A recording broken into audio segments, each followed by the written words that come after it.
Hola a todos. Bienvenidos a nuestro canal. Me llamo Sara y soy una chica avatar. Les haré la presentación de su canal. Hoy vamos a adentrarnos en la fascinante historia y los secretos de la Universidad de La Habana, cuáles fueron sus orígenes, y cómo fue levantada piedra a piedra para lograr convertir su imagen en un ícono de la ciudad. Acompáñenme en este recorrido y no se pierdan los secretos detrás de estas obras. Universidad de La Habana. El surgimiento de la Universidad de La Habana data de hace casi 3 siglos, cuando los religiosos de la Orden de Predicadores o Padres Dominicos solicitaron y obtuvieron la autorización apostólica para erigir una universidad en su propio convento de San Juan de Letrán, y es el 5 de enero de 1728. Que con la asistencia del gobernador y capitán general don Dionisio Martínez de la Vega y otras personalidades coloniales, se inaugura la Universidad de La Habana en el mencionado convento, bajo la advocación de San Jerónimo. Situado entonces en la manzana delimitada por las calles que hoy se nombran O'Reilly, Mercaderes, Obispo y San Ignacio. En ese lugar radicó la Universidad de La Habana desde su fundación hasta la primera semana de mayo de 1902, en que se trasladó al lugar que hoy ocupa. En 1902 la Universidad Habanera fue trasladada hacia los edificios y terrenos que había ocupado la pirotécnica militar en la colina Aróstegui, en el barrio del Vedado. Y poco a poco dicha colina fue perdiendo su fisonomía cuartelaria. El primer edificio construido fue el aula magna de la Universidad Habanera, que se comenzó a construir en 1906 y fue inaugurada oficialmente al iniciarse el curso académico de 1911. Fue una obra del arquitecto Luis Emilio Heredia Fernández de Mora, descendiente del poeta José María Heredia. El diseño es neoclásico. Tiene 7 paneles alegóricos que representan la medicina, las ciencias, las bellas artes, el pensamiento, las artes liberales, las letras y el derecho. Estos paneles, al igual que la gigantesca pintura que adorna el techo, fueron elaborados por el destacado pintor cubano Armando García Menocal. En la parte inferior de la pared que sirve de fondo a la mesa presidencial, en lienzos simétricamente dispuestos a ambos lados del lugar que ocupa el escudo de la República, se extienden 4 pasajes con inscripciones en letras doradas. Acoge también los restos mortales del padre Félix Varela. No se poseía un plan director único para la universidad desde los inicios de su construcción, sino que fue gestándose sobre la marcha. Quizás la más clara evidencia fue la demolición del edificio de astronomía por contravenir un diseño posterior discordante con su emplazamiento.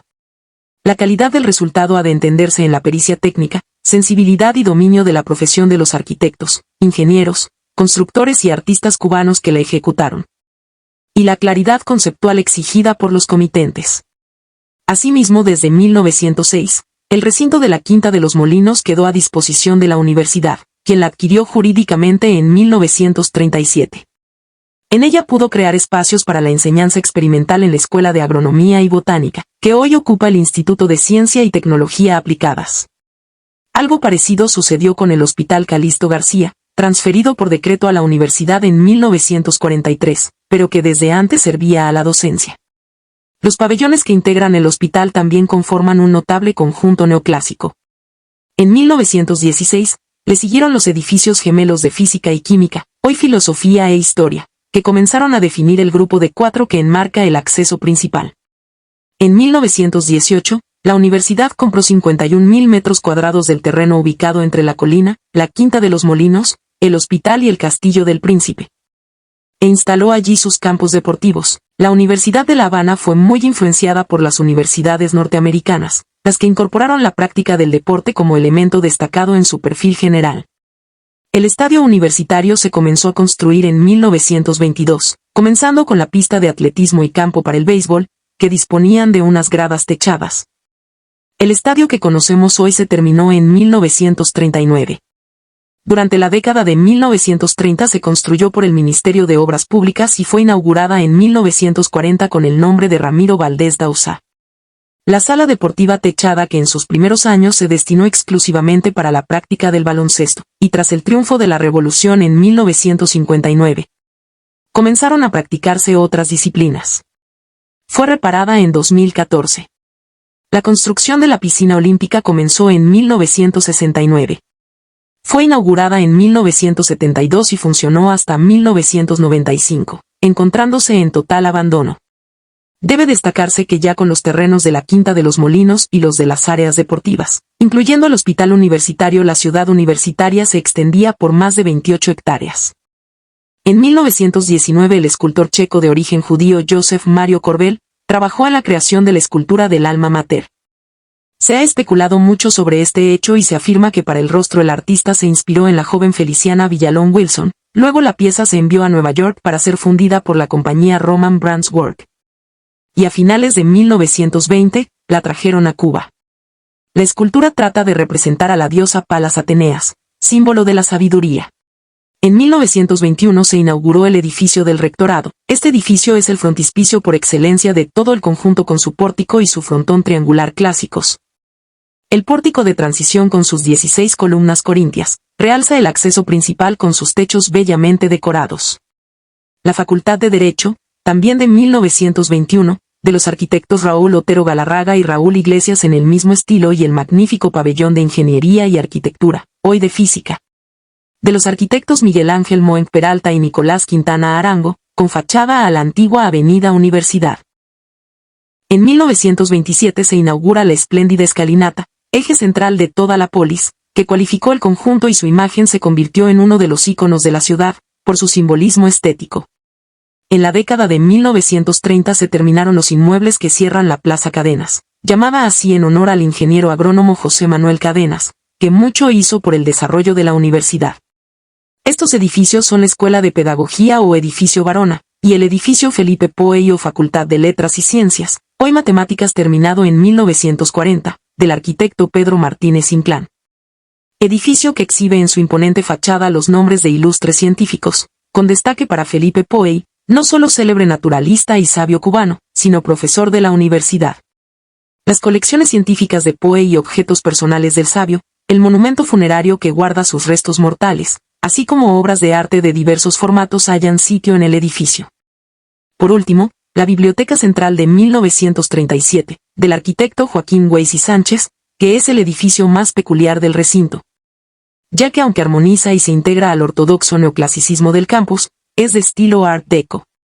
Conserva además gran parte del mobiliario y de la luminaria Deco, y los bellísimos murales de Domingo Ravenet, que estuvieron tapados en la sala de lectura, por un falso techo por 40 años hasta el 2011. Lo que favoreció que no se perdiesen como todos los demás de su obra muralística. Tras la conclusión de los actuales edificios de la Facultad de Farmacia y Alimentos y Contabilidad y Finanzas en 1941, también del arquitecto Pedro Martínez Inclán, se cerraba definitivamente el ciclo constructivo en la colina. A partir de entonces el crecimiento sería extramuros, con inmuebles que, si bien respetuosos de la trama urbana, coadyuvaron a la creación de un nuevo paisaje urbano. Fuera de la colina universitaria se construyó en calle 25E y la Facultad de Medicina, hoy de Biología, en un sobrio Art Deco, y en áreas de la calle Zapata entre G y Carlitos Aguirre. En estilo monumental moderno, la ahora Facultad de Química. En 1942 se construyó la Facultad de Odontología, en Carlos III y G, del arquitecto Esteban Rodríguez Castells. En esta facultad aplicó la elegante simplificación del monumental moderno, por algunos autores entendido como etapa final del Art Deco, y sin duda, bisagra hacia el movimiento moderno. Aunque la Facultad de Medicina y Farmacia ocupó inicialmente un edificio de la esquina de Ayestarán y Carlos III. Fue reedificado en 1945 como Escuela de Veterinaria con proyecto de Emilio de Soto Sagarra. La última facultad construida durante la República fue la sede de Artes y Letras en 1952, del arquitecto Víctor Morales de Cárdenas, en Zapata y G. Como cierre de la intensa trayectoria constructiva de la universidad en el Vedado hasta 1959, este inmueble asumió la modernidad de su época, evitando la ornamentación, la simetría y realzando los volúmenes y los materiales modernos. Ya con la reforma universitaria de 1962 se crearon nuevas facultades, pero para ellas no se construyeron nuevos edificios. En el caso de la Facultad de Economía se instaló en la calle L esquina A21, en el edificio construido en 1955 para el retiro odontológico.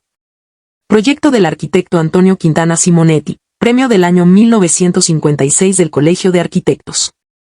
Fue una universidad con una expresión siempre actual, pues al transitar entre el estilo neoclásico, el Art Deco y el racionalismo, asumió lo mejor del vertiginoso ritmo que distinguió el arte de la primera mitad del siglo XX. Espero me hayan seguido en este recorrido por la interesante construcción de la Universidad de La Habana y sé que su curiosidad ha sido satisfecha. Vamos, ayuden a este pequeño canal y suscríbanse, den un like y toquen la campanita. Les deseo la mejor de las vidas a todos y no se pierdan el próximo video sobre más secretos. Chao.